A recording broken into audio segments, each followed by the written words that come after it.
আল্লাহর হাবিব সাল্লাল্লাহু আলাইহি ওয়া আলিহি ওয়াসাল্লাম একবার একটা যুদ্ধ থেকে ফেরার পথে মরুভূমির মাঝখানে সেনাবাহিনীকে থামিয়ে বিশ্রামের ঘোষণা দিলেন যে তোমরা একটু বিশ্রাম নাও। তো উনি একটা গাছের নিচে বিশ্রামের জন্য গেলেন এবং সেখানে গাছের ডালে ওনার তলোয়ারটা ঝুলিয়ে রাখলেন, ঝুলিয়ে বিশ্রাম নিতে লাগলেন, ঘুমিয়ে পড়লেন। হঠাৎ এক বেদুইন এসে রাসূল সাল্লাল্লাহু আলাইহি ওয়াসাল্লামের এই কোষবদ্ধ তলোয়ারটা কোষমুক্ত করে এরকম হাতে নিল। রাসূল সাল্লাল্লাহু আলাইহি ওয়াসাল্লাম ঘুম থেকে জেগে উঠলেন।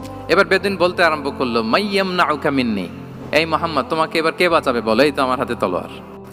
সাথে সাথেই আল্লাহর হাবিব সাল্লাল্লাহু আলাইহি ওয়া আলিহি ওয়াসাল্লাম উনি উত্তরে বললেন আল্লাহ। উত্তরে কি বললেন? কোনো চিন্তা ভাবনা নাই যে ওরে আঘাত করা যায় কিনা পাল্টা, বা কোনোভাবে ওর কনফিডেন্স ডাউন করা যায় কিনা, এদিক সেদিক কারো সাপোর্ট চাওয়া যায় কিনা, কোনো দিকে না তাকিয়ে কি বললেন? আল্লাহ।